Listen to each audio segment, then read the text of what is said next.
The worst thing she could say is no. Right? Right? Story 1. I once got an audible ew before she said no. But no is always followed by you're like a brother or I see you too much as a friend. What a sad and lonely mid-20s I lived. Story 2. I had a girl approach me, engage me in conversation, and after about 5 minutes, ask, do any cute guys come here? I didn't ask her out, as she pre-rejected me. This incident happened before I was diagnosed with Asperger's syndrome, so I took things literally, and at that time I was socially inept. More than I am now, as I have a better understanding of my communication skills. Story 3. Nothing. Silence. She did not say anything to my approach. We just stood there for minutes until the class bell rang. I still remember that day and how she later would avoid and ignore me. That was 14 years ago in high school. It feels worse than no. As if you are not worth being rejected. Story 4. She didn't say anything. It was this look of utter shock, coupled with pure panic in her eyes. Yeah, I could go the rest of my life without seeing that look again. I still can see that in my mind plain as day, and that was almost 40 years ago. Story 5. This one ate away at me for a long time, but it was also over 20 years ago. That she likes taller guys. I'm 6 feet tall, and she was about 5 feet 10 inches. Years later, she married a guy who was 5 feet 6 inches and was able to buy a lifestyle that she wanted. I used to be neighbors with her parents, and that's how I met her. Story 6. Maybe not her, but her friends. We lived 1 block away from each other, and one time, out of the blue, she wrote to me via chat to come down so we could talk. She knew I was interested in her. When I came down, I heard her friends laughing their heads off. She wasn't even there. They got me. It was almost 20 years ago, and I'm married now, but it still makes me hesitant with any kind of gesture from any girl. I bet I still would be if I received any proposition. Story 7. Of the more recent incidents, I was told that I was such a good guy and a short king. But the young lady I was interested in would not give me a chance because of my height. A simple no would have been better than her reasoning of, you have a great personality, but you are automatically disqualified because of something that is not in your control. It reinforces the idea that regardless of how much you work on yourself, sometimes the people you like will not like you because of something as innocuous as height. Story 8. I was at an under-18 club. Made eye contact with a girl a few times and thought she might be interested. Figured I would take a chance. Walked up and said, hello. She literally grabbed her friend, threw her in front of me, and ran off. My friends were falling down laughing at me. Didn't see her again, so I don't know if I scared her so badly that she left. Story 9. This is actually a pretty graceful letdown in my opinion, but I did not even get to the asking her out part before she put this out there, which tells me I may have been too obvious. This may seem weird, but I feel like you are attracted to me, based on how you are acting, and I just want you to know, I am not attracted to you. Story 10. She rejected me in front of the entire class, called me a pathetic stalker, then spent the remainder of my high school years making it her mission that I would never get a date. Let's just say in hindsight, I deserved it. Without her, I wouldn't have realized the awful things I had done. She was the wake-up call I needed. Story 11. Classmate, I didn't ask her out, but I was so obvious that she knew from friends of friends. She walked in the opposite direction from me in a narrow and crowded corridor, trying to put as much distance between us as possible, and naturally, she tripped and fell. I extended my arms to try to catch her. She shrieked and tried to dodge my hands, which was kind of impressive that she managed to do that mid-fall. Can any of you change your falling direction mid-fall? But I'm quick. I played basketball and my arms are long. I still caught her nevertheless. Louder shriek. She gathered her feet, threw her friend at me, and ran away. My friends still laugh at me about it nearly 20 years later. Story 12. You were scarily nice. And the following is hopefully a story of amusing anecdotal flashbacks. Mind you, I met her in a club back when I referred to clubs as discos. We talked, we danced, we laughed. At the end of the night, I offered to walk her home, but only to the end of her street so that she was reassured that I didn't know where she lived. She led us to her door and literally asked if I would like to come in for a coffee. I was horribly naive and also love coffee, so I said yes. We sat next to each other on the sofa. We talked, we laughed, we drank coffee. It was getting late, and I confessed that I didn't want to go home.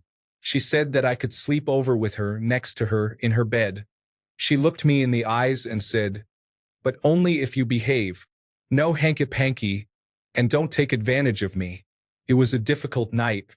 Both of us felt that tension, but I made a promise, and I was not going to take advantage. In the morning, I kind of psychoanalyzed her and gave some life advice. Unsurprisingly, in hindsight, she ghosted me. I met her a year or so later in a pub. Our eyes met, and both of us had the "I know you from somewhere" look. I approached her, and we happily chatted for a bit. Suddenly, I realized who she was and casually said to her, "I'm Relic, remember? You never called me back." The poor girl suddenly had a look of panic on her face as she realized who I was. That's when she told me that I was scarily nice. Actually, it was a bit of a trope. I'd meet someone, and after being with her for a while, a couple of weeks and some intimacy, they would blurt out, "You are too good to be true," or "I'm waiting for you to show your real self." That was always the kiss of death for me, because as soon as those words were said, I knew that she'd break up with me. All that is in my past now, so please read it as amusing rather than horribly tragic. Story 13. I once got a "look at me and then look at you, make it make sense." It's an out-of-your-league line for those wondering about the meaning. She came across as pretty arrogant in my opinion. I look back on this moment and laugh, not sure what ever happened to her. Story 14. I can see you being the wife-beating type. I was a teenager and had anger issues from childhood baggage. It shocked me to think my reputation among women who knew me was a violent hothead who didn't distinguish his victims. Abused becomes abuser. It led me to seek therapy and work on making peace with my past. So, in a way, it helped, but it still hurt deeply. Story 15. I gave someone who works near me a card that said, "Hi, I think you're cute. I'm name. Want to grab a drink after work? Socials and phone number." She took it, said thanks very insincerely, then reported me for harassment, which led to her company's chief executive officer sending a letter to my employer basically asking for me to get fired. Their case was flimsy and pathetic, so it was resolved very quickly. Thankfully, all my colleagues were very supportive and shocked at the absurd response. She still works near me, and I get massive psychic damage when we have to work the same shift. Bitches be crazy. Story 16. Wasn't me, but a friend at the time in high school. She said no and that he was repulsive. In my opinion, he was an average-looking dude, a little on the chunky side, but overall okay. Kids can be cruel and all. Ironically, I was flirting with her a bit, but this instantly killed any attraction I had towards her. Story 17. Didn't ask them out, but I had multiple girls throughout grade school who didn't know each other, say verbatim and unprompted for any reason. "How come your sisters are so hot and you're so not?" Really crushed any confidence I had, so I never really attempted to ask anyone out until college. Thankfully, I feel like I bloomed a bit and started to look more attractive around 21, and my wife finds me attractive, so that's all that matters. Story 18. I didn't ask her out, and this happened when I was in middle school, so I chalk it up to kids being immature. I had told my friends that I liked another mutual friend. The whole class found out within minutes, and they were teasing her a lot. She said I was ugly and that she didn't like me. That made me cry in front of the whole class and messed up my self-esteem for a pretty long time. It hurt a lot at the time because we were friends since kindergarten, and I was a sensitive kid. She apologized to me, but the damage stuck for a while. I'm over it now. I can't let an incident that happened well over 10 years ago continue to eat at me. Story 19. A friend in high school broke down crying at a going-away party for me when I was moving to another state. She always liked me, apparently, but always said no to a date or even coming out with friends together. I worked in a movie theater, so it was a regular thing that I could get more than 5 friends in to watch a couple of movies. Girls are strange in high school. Also, boys are foolish in high school. Story 20. There was a girl I was trying to date. We were hanging out instead. Nothing sexual. We were friends, and I was trying to move it past that point. She knew it, And I think she was stringing me along because she just got off a bad breakup. Several times I'd ask her if a certain event sounded fun, and she would agree. Then I would suggest I pick her up or meet her at a certain time, and she would often respond with "sounds good." After these instances, she would either not show up at the location or not want to go out in spite of our agreed upon pickup time. Her logic was that she never said yes. I don't know about anyone else, but to me, that's an implied agreement that plans will be executed. The silent rejections hurt more than a flat-out no because it just got my hopes up. Story 21. To be honest with you, it was the other way around for me. I feel awful about how I rejected some girls. When I was in junior high, 7th grade, this girl asked me out. I wasn't very receptive and I disgustedly said, no thanks. She wasn't my type, and I still would have said no had it been later on in high school when we ran into each other again. But I still felt horrible about how I acted at the time. Story 22. Not by someone I asked out, but I was out in a pub catching up with a female friend of mine. We used to be flatmates.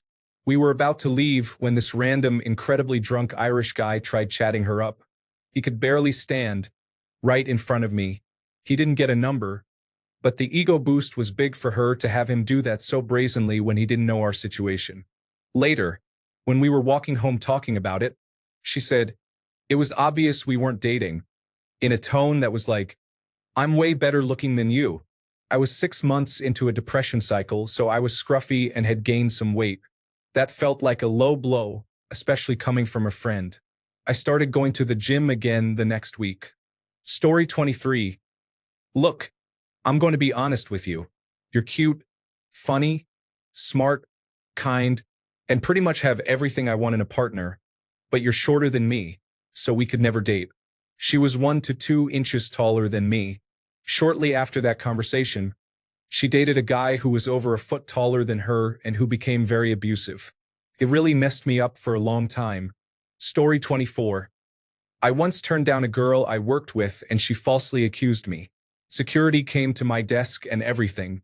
They didn't even bother to pull door reports or check cameras before they did it either. The woman wasn't even in the building on the day she swore I did what I did, which she wouldn't specify. She got fired for it. I literally stared at her the whole time she was packing her things. Felt so amazing. Story 25. I've seen the police called at work as the guy suggested the new hire join the overnight crew for coffee after the shift. Luckily, nothing was taken seriously by the police. Story 26. I was told several times that my account was hacked. When I proved it wasn't, I got the reply, "Oh, okay. Then no." I went to school the next day, and everyone already knew about it before the first bell even rang. Story 27. I mean, on an objective level, probably you or you think someone like me would be interested in someone like you should take it, but honestly, nothing hurt more than "I see you like a brother" or "you're too much of a friend." Story 28. She rejected me by telling me she wasn't interested in any of the guys at school. Then, while my roommate and I were playing Super Smash at 3 in the morning, she drunkenly knocked on his door, begging him to sleep with her. Story 29. I remember my first crush still. I told my sister while walking home from school. She literally told that girl at the park on the way. She and her friends all laughed. I was the smallest kid in my grade, and apparently that's a thing. I had one date where the girl just didn't show up on Valentine's Day. Even worse are the girls who go out just so we pay attention to them and string us along as possible, then move back to their home country. One girl said yes to a date, then something came up. She was flirty months later, so I tried again, and she then also had something come up. For some, it's just a game. I've had a lot of rejections, and a straight-up no is cool and respectable. Playing with my feelings repeatedly is so much worse. Just be honest and say no. I know some men are jerks that respond poorly, but please don't string men along for fun. Story 30. Mine was different. I asked her out for tea and got a straight no. The girl next to her asked me out then and there. I said, "No, I asked your friend first." Then the first girl came to me and said that she thought I was great for asking, but she already had a date lined up with a boy. Story 31. Sorry, who are you again? To be honest, it was just after lockdowns, and I learned later that my then crush isn't somebody with the best memory. But not going to lie, that stung a little. Story 32. The worst part for me was working up the courage to ask a teller out at the bank I used years ago. She always gave me signs of interest, and I reciprocated. We had gone to the same high school as well, her a grade or two ahead of me. I was about 21 at the time. She gave me her number. But when I called, her friend answered and gave me the runaround. She said her friend, the girl I was actually calling, couldn't come to the phone but to call later, even though I could hear her laughing in the background. I called back later only to have the same thing happen. I was dumber then, but even I realized she didn't give me her number out of genuine interest. I stopped calling after that, so nothing horrible was said really, at least not with words. But almost 16 years later, I still remember it vividly. Odd that I do, actually. Story 33. The classic and always returning excuse. I just got out of a relationship and am not looking for anything right now. I just want to focus on myself. And then, a few hours later, she is kissing some guy she goes home with, and within a week, she is in a new relationship.